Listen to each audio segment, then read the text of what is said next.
Good evening, everyone. So today is January 14th, 2026. And on January 14th, 2024, this was the last time Marissa Carmichael was ever seen. She left on January 13th, 2024 with two friends to go out and have a good time. They went home, but she never did. 2 years later, what do we know? Hang on, sit back, and we'll go into where we are at now.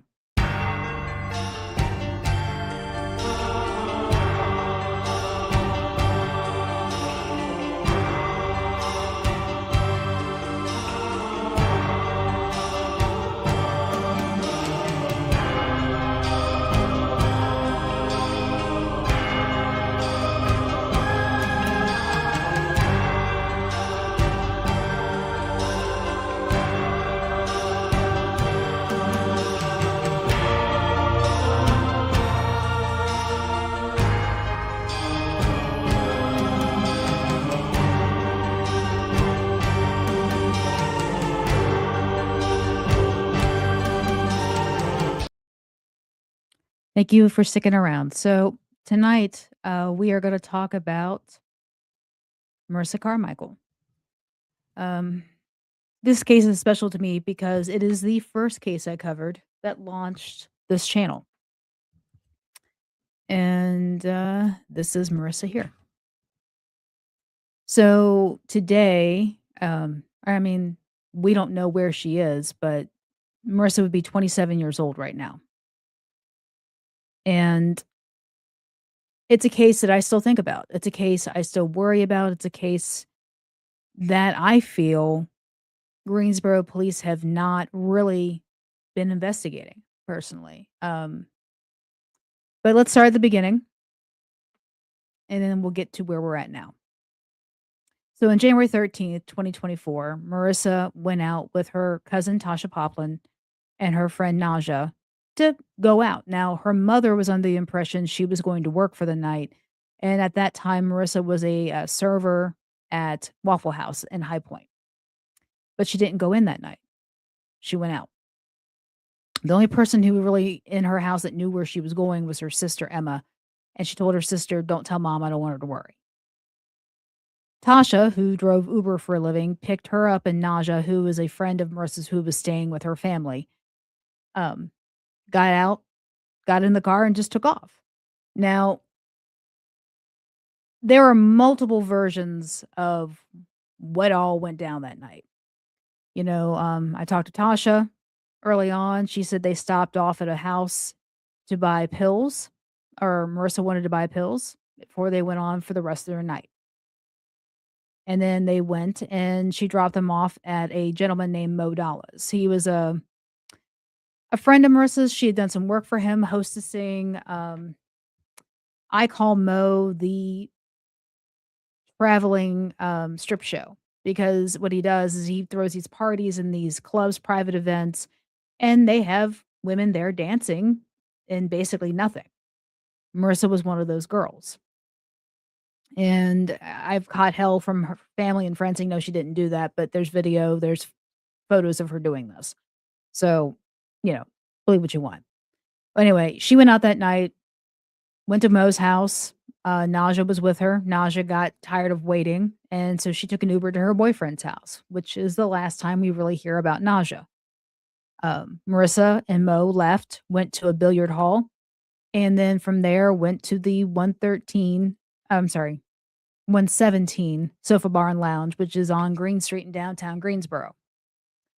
And they were there until close. Now, but right before they close, a gentleman by the name of Jersey Moneybag comes in and Marissa leaves with him. And they're supposed to go to a after hours party on I love when my mind just breaks. Well, anyway, they were supposed to go to an after hours party. 2 to 6 as they call it. And she does show up there, but we've yet to find anybody that confirms that she actually went into the Airbnb for this party. Now, there are people saying she was being intimate with Jersey in the car in front of the 2 to 6. There are some saying that she got into a fight at the 2 to 6. We have no idea how much of any of this is true. But what we do know is that when she was in the car with Jersey Moneybag, they do get into a fight, and he does drive her to the Exxon gas station, which is, oh my God, not very far away, maybe 3, 4 minutes away. She goes there, he gets mad, he said, "Go in there and buy some things." Now, of course, he used a different word. She goes in to the store, he throws her purse out, drives off, but he keeps her phone, which is when the 911 call comes into play.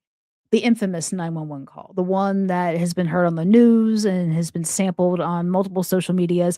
I've even played it on my channel. And, she calls and she says, "I've been left at the store. I don't have my phone. I don't know where I am. I need help." And she gets off the phone. 45 minutes later, Greensboro PD shows up at the Exxon gas station, but she's no longer there. At this point, another gentleman has come into the store, offered her assistance. She gets in the car with him. And that is a man by the name of Sean Elili. Now, Sean Elili is documentedly the last person to actually see Marissa that night. They drive around. She's on his phone, using his phone, trying to get a hold of her mother, trying to get a hold of Naja, because by this point, Naja's already gone back to High Point to Marissa's house, has already gone back there and has gone to sleep in Marissa's bed. Marissa gets a hold of her stepfather, who takes the phone to Naja and says, "Hey, I need to get a hold of Jersey. He's got my phone." Not, "I'm in trouble. I've been abandoned. I need a ride." None of these things come out of her mouth. Just that, "I need to get a hold of Jersey. He's got my phone." Now, the reason she's asking Naja for this is because Naja knows Jersey from before. He's friends with her boyfriend. She also knows Sean from before, friends with her boyfriend. These are, how, and Marissa had met these people before. Now, when Marissa goes first missing, the narrative of she was being stalked by Shawnee Lely, there is no evidence of any of this. Um, this was something that he had been stalking her for years. There's no evidence of this. Now, Marissa was in a intimate relationship with a man who had a fiance that she worked with at Waffle House. And on, let's see, right before New Year's, he was evading the police and they got pulled over and she was in the car with him. But his name is Justin Osmond. Nothing has really been said much about him. Could he be involved in this and why she is missing? We don't know.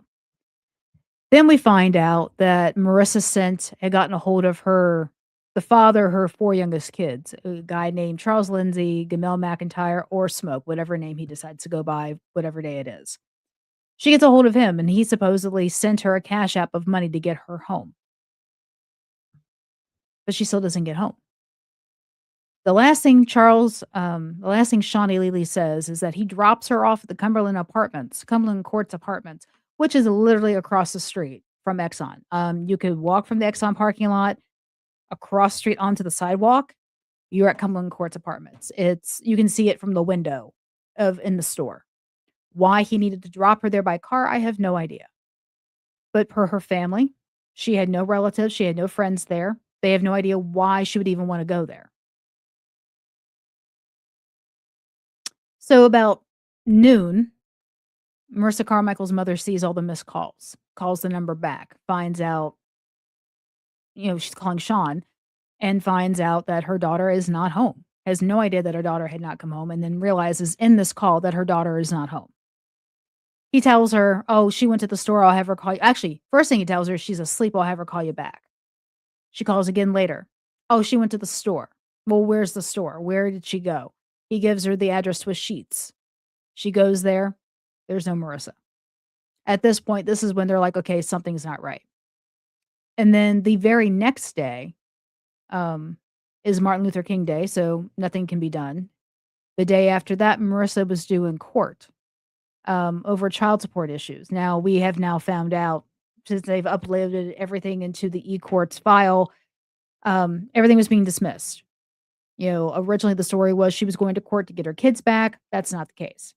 They were dismissing the child support case that she already had pending with Charles, aka Smoke.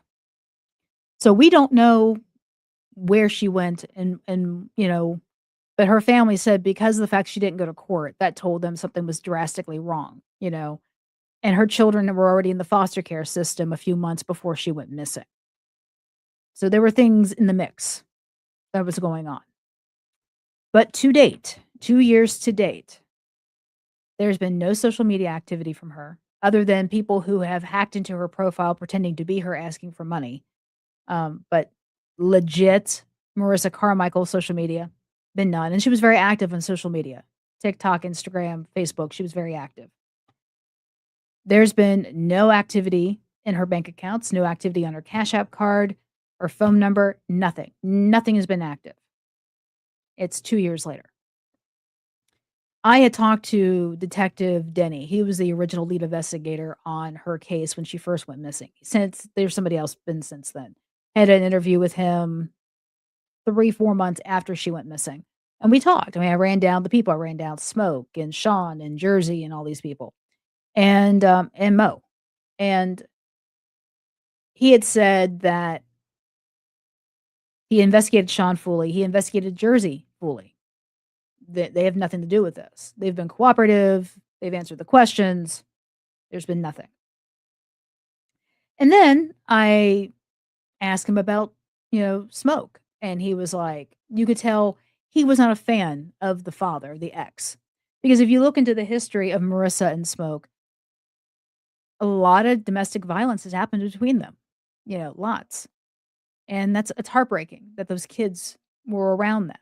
And having been a survivor myself of that, it's sad when you see that in a case. And according to Detective Denny, he said that Smoke was only worried about child abuse charges that had been levied against him by Marissa's mother, not about really where she was. That was his take on the whole thing. And then you have Mo Dollars, who I brought him up, and Detective Denny had no idea who I was talking about. So there were some people that they had not talked to, people that they had not investigated, and it makes me wonder what else they have missed. Over time, I've had people reach out to me via different social medias, giving me ideas, giving me hints. I got a crazy message from a guy who, I'm assuming it was a guy, that had created a Messenger account without creating a Facebook page, just to send me an address and a picture of a house in Trinity, which I gave to Detective Denny. They said they went out there. They didn't suspect anything. But one thing I did ask Detective Denny, I asked him what he was thinking, like where his mind was with the investigation. And he said that there is no evidence that she's being trafficked. He said, but there's also no evidence that she's not being trafficked. So he kind of kept that like as a possibility, a very remote one.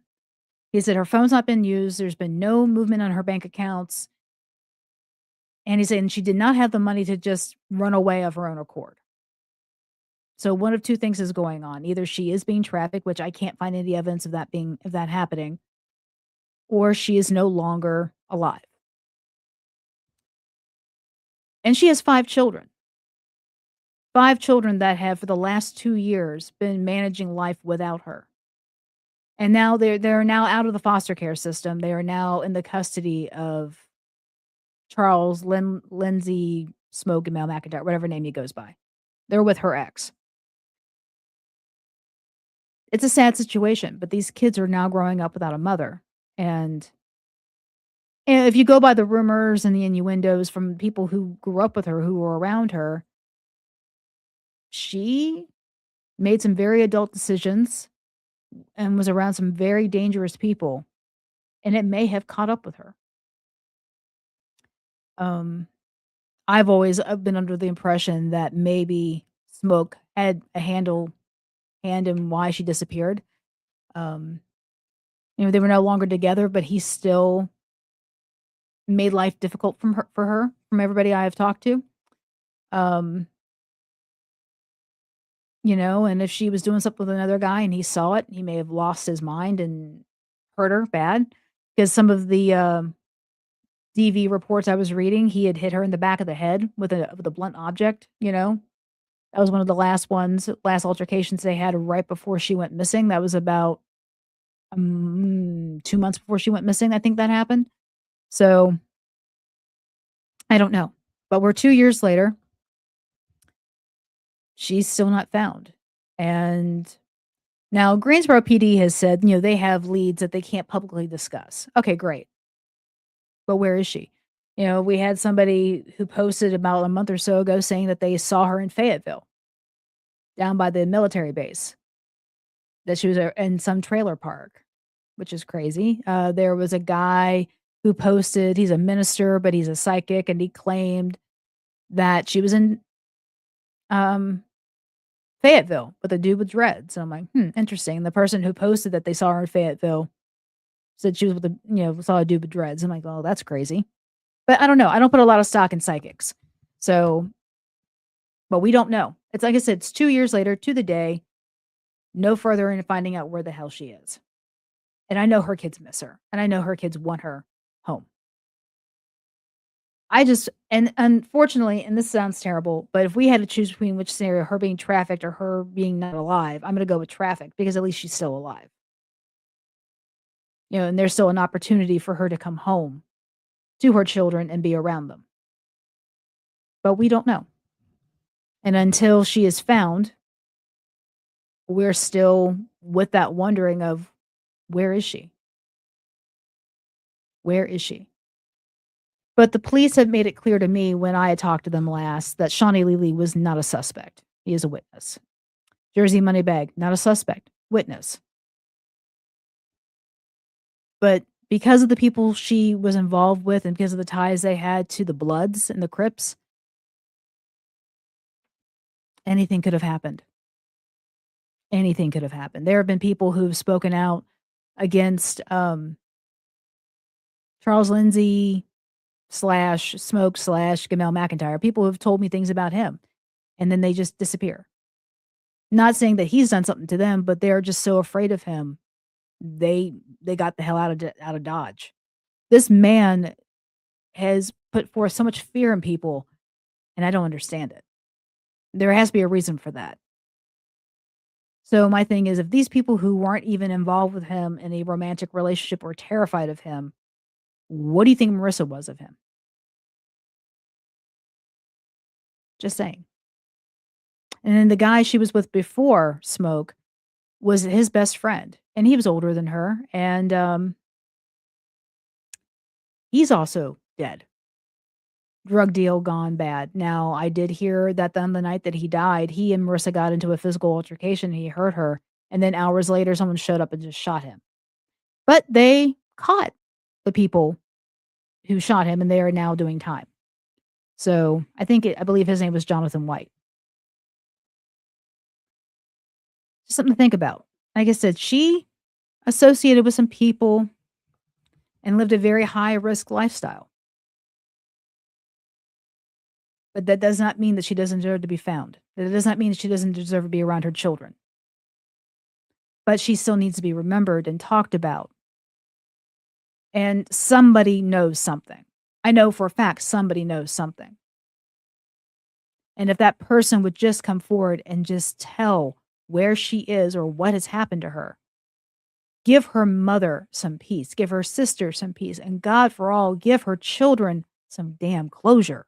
Because this has gone on way too long. Somebody knows something. Somebody knows something. So I'm going to end this right here. Hopefully someone comes forward soon and confesses or gives information about what has happened. So this is Rebecca with Red True Crime. Everybody have a wonderful night.